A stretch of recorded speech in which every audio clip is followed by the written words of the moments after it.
Sorry guys, this entire theory doesn't hold water at all. The massive breakthrough success of the MCU has done almost nothing, on all caps, to increase the sales of Marvel Comics. As a matter of fact, the books are struggling big time. Conversely, Iron Man was a lesser known Marvel hero when his movie dropped, and the Guardians of the Galaxy were mostly obscure comic book D-listers, both suggesting that it wasn't comic readers that made the movies succeed. It was also the quality of the Marvel movies as movies that made people care. So yeah, go ahead and try to launch a comic and/or novel and/or video game while you simultaneously meet the Herculean task of shooting and promoting an indie movie. Good luck there. You will need it. Sure.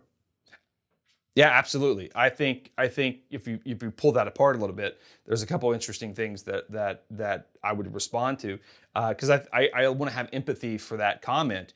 And the comment's interesting. And I'll take the middle comment there first about the Herculean task of trying to do it simultaneous of a movie. That's crazy. You should never try to be doing it simultaneous to the film. I would never advocate you trying to create a comic book while you're trying to make a movie. That's crazy. You should never do that. You should be creating the comic book well before you ever make the movie.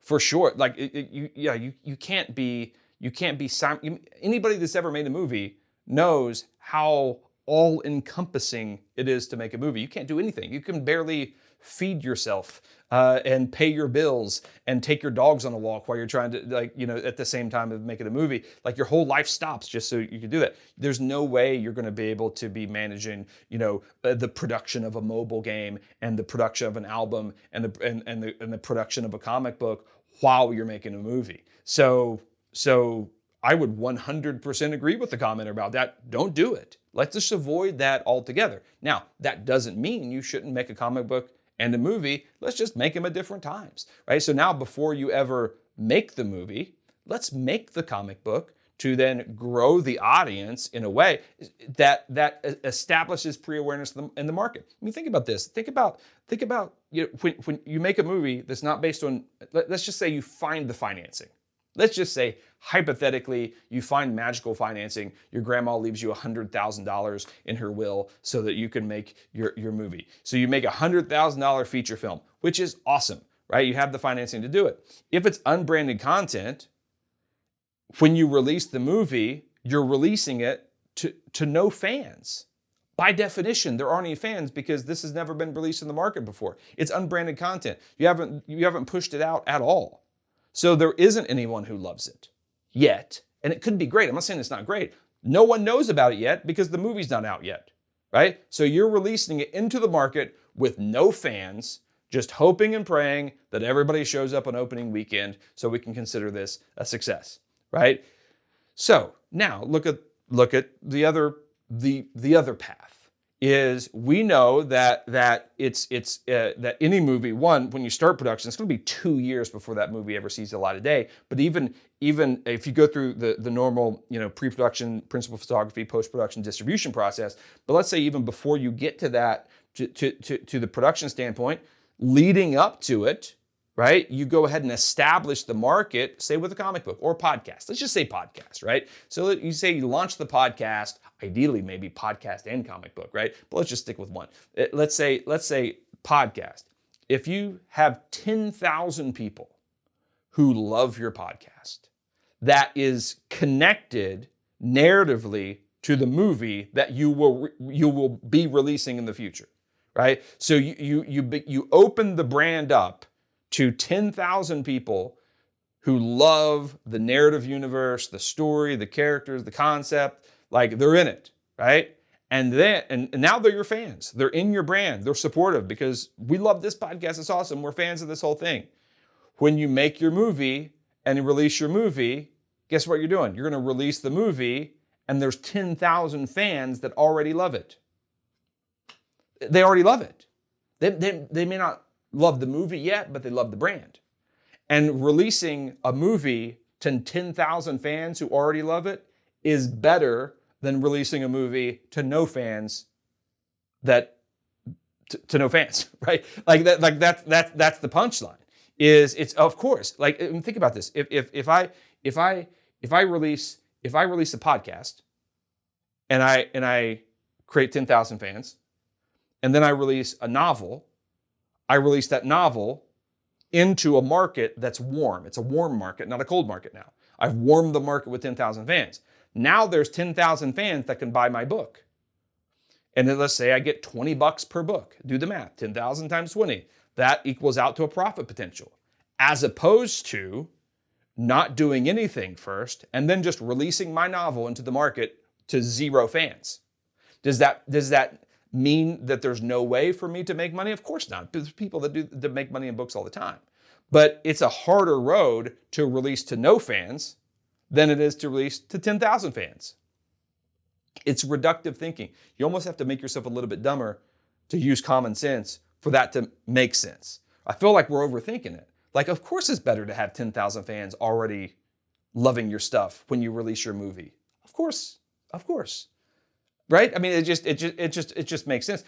So whatever way you can establish the community of fans, any community of fans that love your brand and love your IP ahead of the release of the movie, then when you release that movie, you're going to increase your chances for success. Does it guarantee success? Of course not.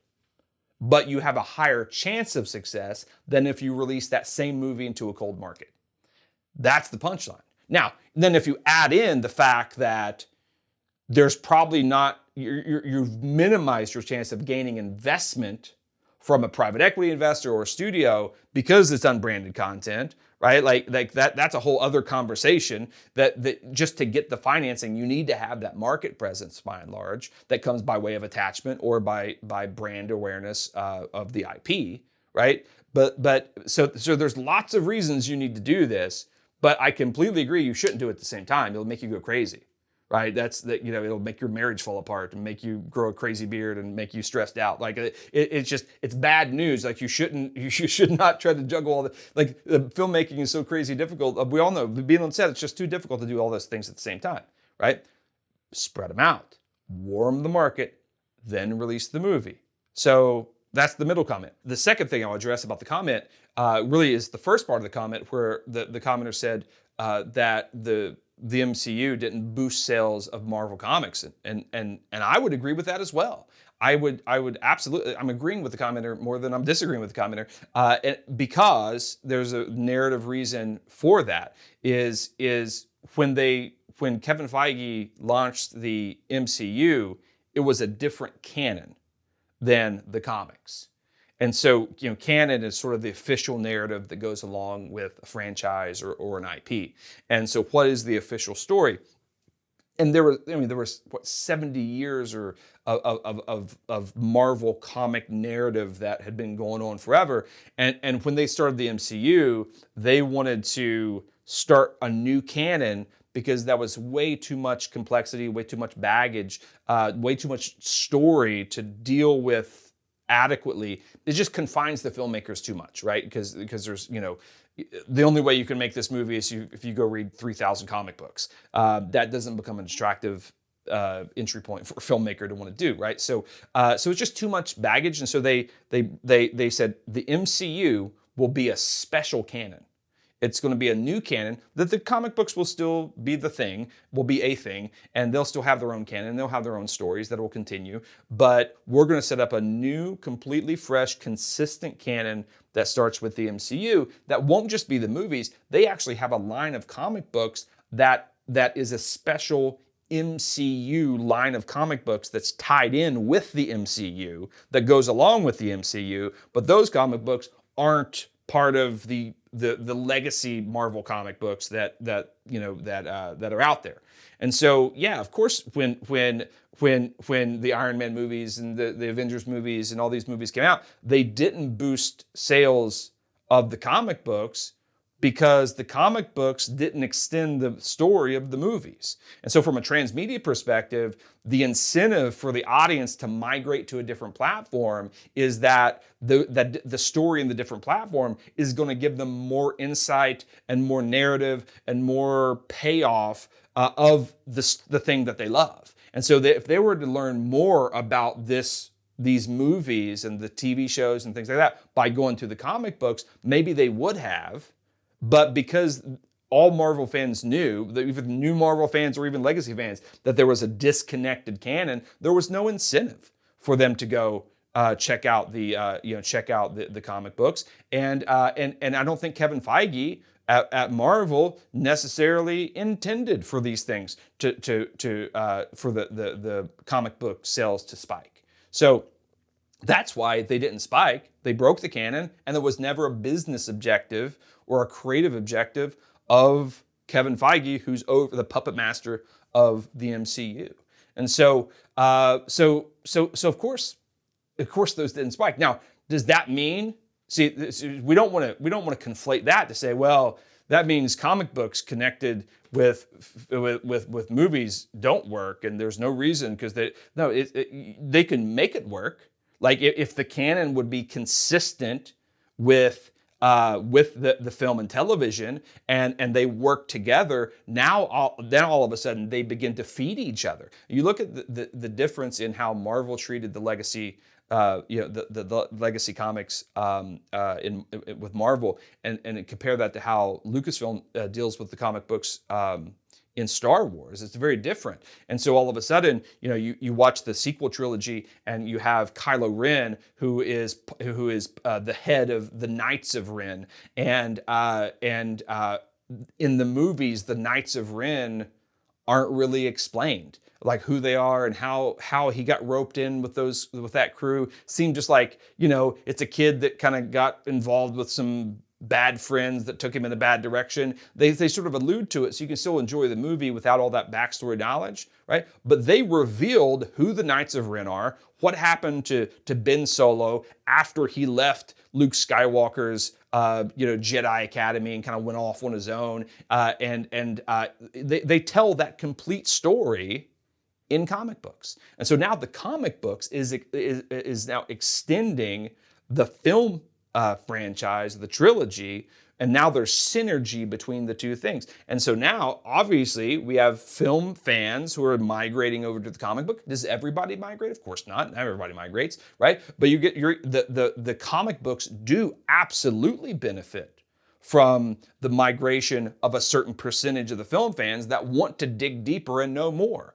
Or there are some people that haven't seen the movies that are into the comic books that then find the entry point in the comic books and then find their way over to the movies because they were now interested in the Knights of Ren, and that's part of the movies. And so it can flow both ways, right? So you absolutely see spikes in sales when there's intentional narrative synergy, what I call additive comprehension, between the works, right? But that's an intention that needs to be made from a business perspective, a business model perspective, and also a narrative intention that goes along with that. You got to tie these stories together in a very intentional way to have that happen. If you don't intend it from a business perspective and you don't intentionally tie these stories together narratively, of course you'll never see a spike. But that doesn't lead you to a conclusion of you should never have a comic book, right? It's a complete, it depends on how you execute the comic book and how you execute it in the context where it goes along with the film. It's the contextual information that you kind of need to be able to make that work, right? So absolutely, the commenter is right in the analysis, but I think the conclusion that's inferred from that analysis is incorrect. You just don't want to conflate it and apply it to, well, you never need to do a comic book. Comic books are dumb. Like, you don't need to get to that conclusion. Let's just do it in the right way. If you intend it, if you intend the spike, that means you have to do it in the right way. That's all that means. They didn't. Star Wars actually did this with what they called the extended universe, which when Lucasfilm was sold to Disney, they had been writing novels and comic books and especially novels for 20 years. And there were, hundreds of novels and video games and comic books, all this stuff that Disney inherited by way of the purchase. Not just the original film trilogy or the prequel trilogy. There were hundreds and hundreds of licensed works that were created. And it was too much for Lucas or for Disney to figure out. So they decanonized all that stuff and said, this isn't an official story anymore. From at this point on, we're creating new canon. We're disconnecting from this other stuff, right? So in the same way, the new stuff that they've released doesn't spike the sales of all that extended universe stuff that's older, because there's a narrative disconnect, right? And it's not their business intention. So of course, whenever you have that disconnect, it's not gonna achieve that result. And I don't think they're disappointed in it, because they never intended to do that in the first place. And the last part of the comment is like, talked about luck. With any luck, this would happen. Of course, listen, nothing's ever guaranteed. Everything, like, whether it's luck or kismet or fate or destiny, whatever it is, like, of course, there's always going to be an element of right place, right time. What do you call it? Luck. We call it just whatever you call it. Karma. I don't know. There's something that this X factor that has to happen for things to pop off, to be successful. No, if anybody ever tells you that there's a guaranteed way or a guaranteed model of success in the film industry or the creative industry or creative content production, that there's a guaranteed methodology of like the silver bullet, do this every time and it's going to pop and be amazing and be huge. If anybody ever says that, you need to run the opposite direction, because it's not true. You can have the best laid plans, you can have the best stories, the best ideas, the best business model, and sometimes it just doesn't work for 1,000 different reasons. And it's not because your business model was bad, and it's not because your idea was bad, or you're like, just sometimes it doesn't work and it's weird, and it's just like, or sometimes culturally something it happens and something pops off, and it's just right place, right time, the right idea. And who knew that Baby Yoda would blow up the way Baby Yoda did? Like, was that luck? Was that right place, right time? What was it? I don't know. And so yeah, like, anything that I say is not silver bullet. I think, anybody that writes a screenwriting book of like, this is the way to structure a screenplay, that's not a guarantee. If you use the structures, to guarantee that your screenplay is going to sell or be good. Of course not. Of course, you need some element of quote unquote luck in addition to best laid plans and approaches that increase your chances.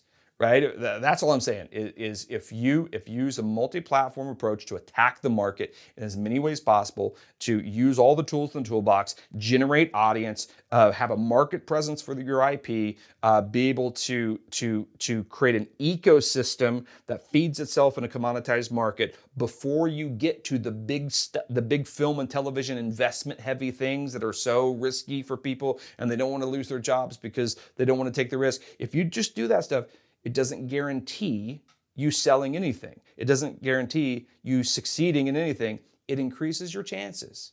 With a sports analogy, if you just take an unbranded piece of content and you just release it into the market and you try to sell the script, you try to you just put it out there, right? It's like with the football analogy, it's like being back on your own 1 yard line, throwing a Hail Mary all the way down the field, right?